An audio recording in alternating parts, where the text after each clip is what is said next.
been a long week.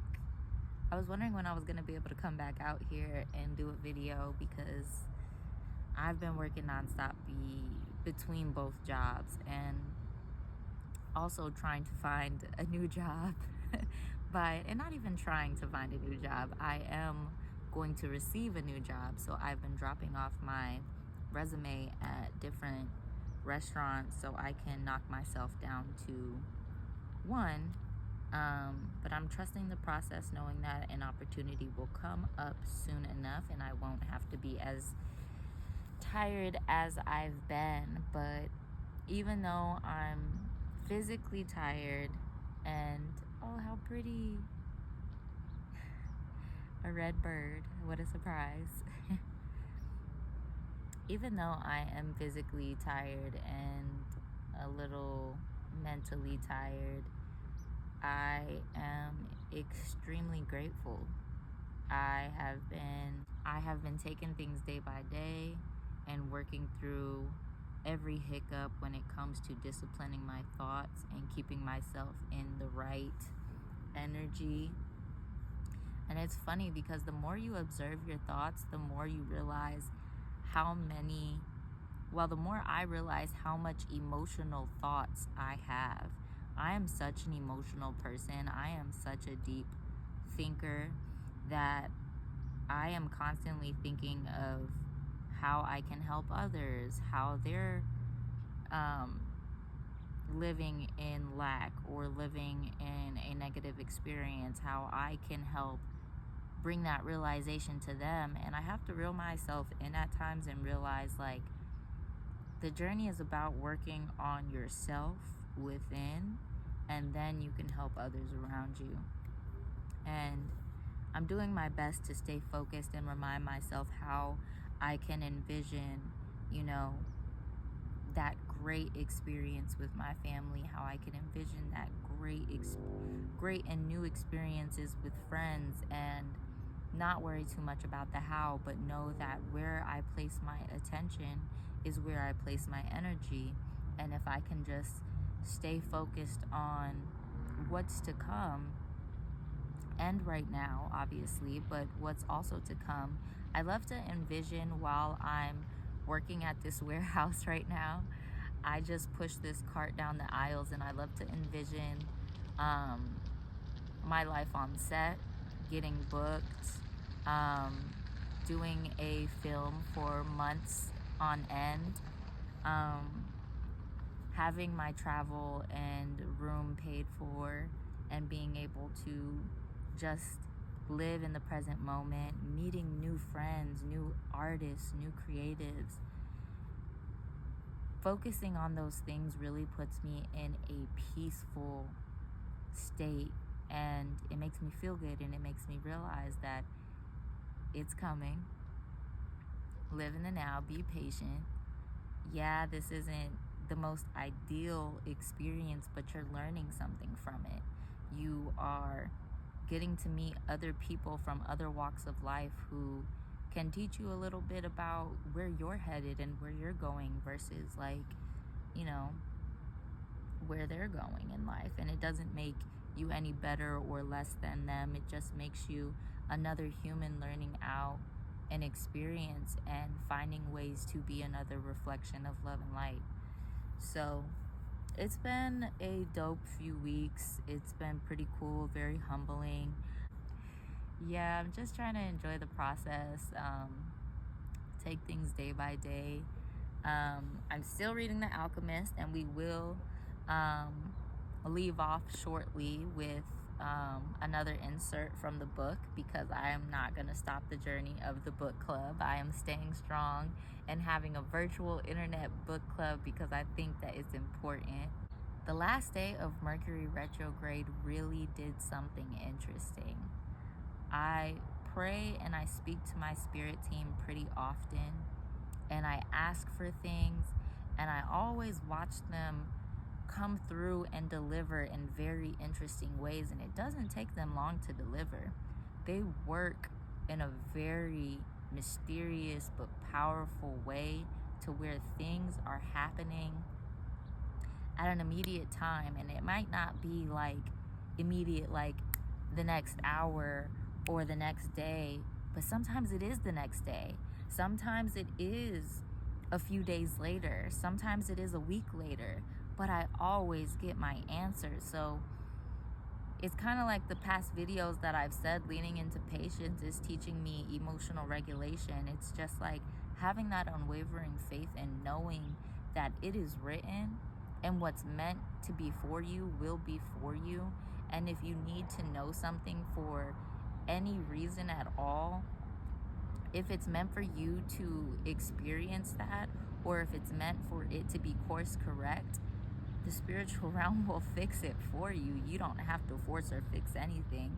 All you have to do is focus on what you need to focus on, and that's keeping your mind, your heart in coherence, keeping your body in the present future, and not putting your body in past present or any traumas or any emotional experiences that bring you trauma.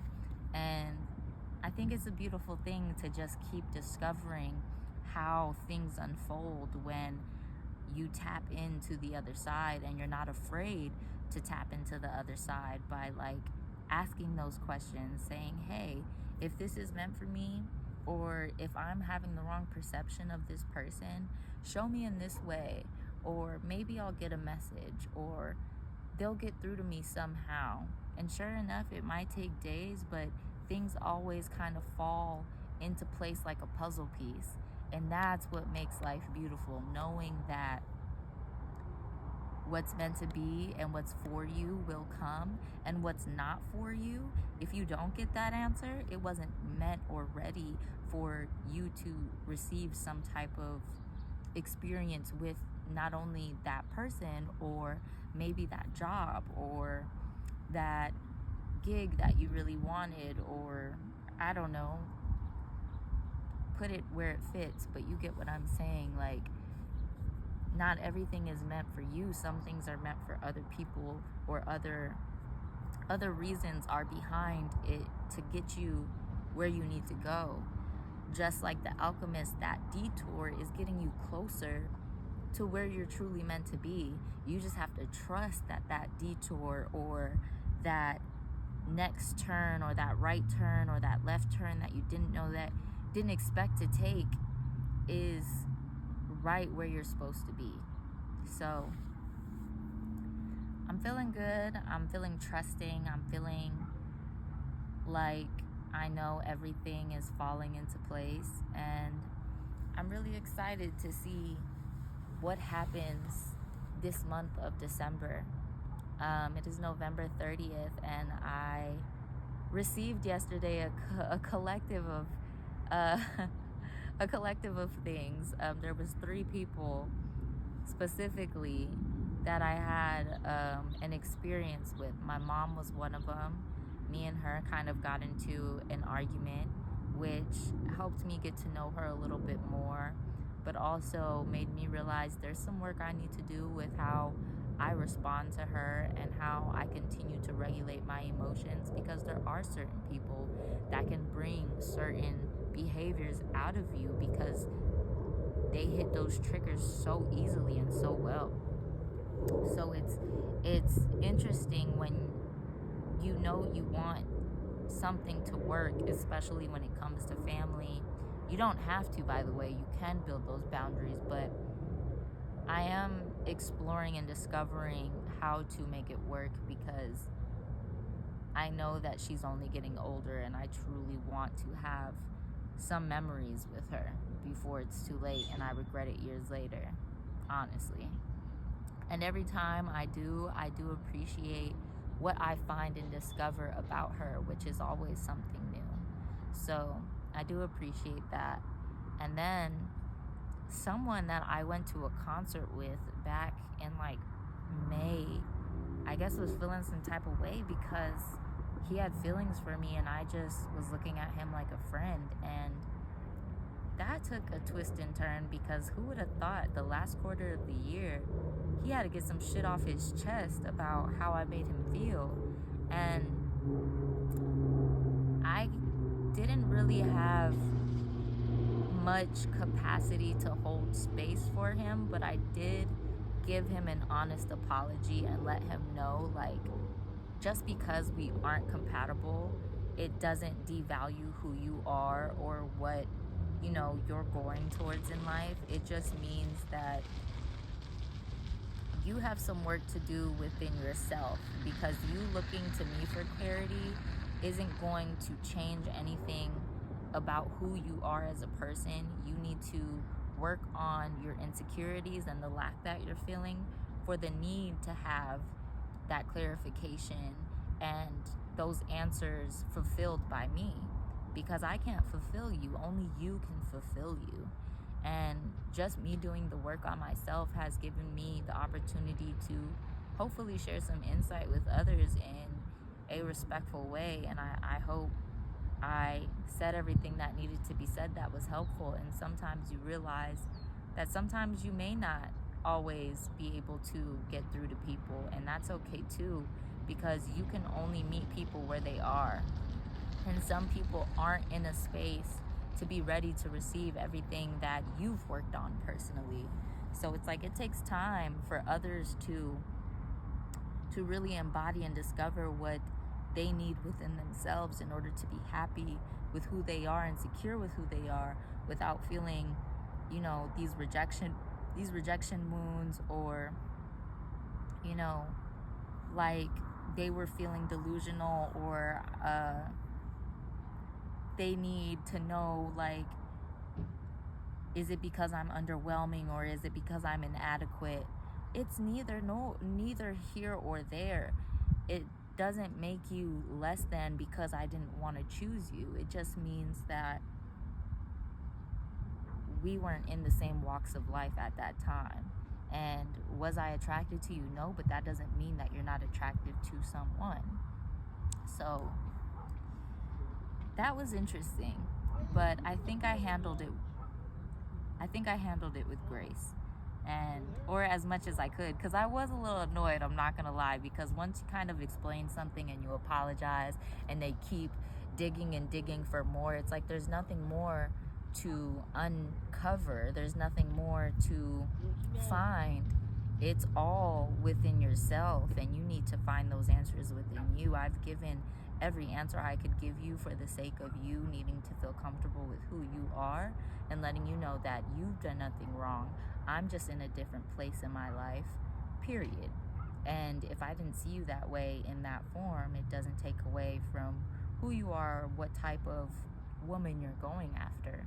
I mean, you got good taste, but this just wasn't that at the time. And then the last person was this person I've been on and off with for some years, and it was just really interesting because we blocked each other for the past few months, and he got a page on TikTok and wrote me from it and got some shit off his chest as well. And I said, well, the last day of retrograde is just people getting shit off their chest, ain't it? Because I wasn't expecting everything that kind of unfolded, but I do appreciate that when you ask the spirit realm to show you who somebody really is, and they show you, be okay with what you find. And it's not always in a negative way, because my perception of this person was they were very egotistical and narcissistic. And I asked Spirit to show me if I was wrong about that perception of them and they genuinely cared about me, they'll find a way to reach out to me. And they did. And it was nice to know that I had the wrong perception. It doesn't mean I have to double back or go back in time and try to refix or mend anything. It just means, okay, I was wrong, and now I can release this with no ill intent or anger or feelings of disgust, but I can truly move forward and release it with love. The art of love is a beautiful thing, and when you're working on yourself and you just want to be that version of love and light and reflect that, you can't help but look at things from a place of love and understand that other people have feelings too. and what you might have said might have been extremely hurtful to them. And I take accountability that I definitely have been the villain in his story, probably more than others, and more than others have experienced from me, because majority of the time I'm not the villain, I'm the sweetest person ever. So it's just interesting to, always kind of shift roles and see how you can affect certain people and vice versa. But it's about loving and evolving and togetherness and finding ways to move forward, not backwards. So I'm learning some valuable lessons, and I'm living in gratitude and grace and love and faith, and it feels good that God is always on my side, and I will keep discovering, I will keep exploring and seeing where these next few months take me. I know I'll be able to start saving up soon and getting exactly where I need to be in order to get where I need to go, whether that be back to Atlanta or to California. But hey, may the story continue. That's all I can ask for.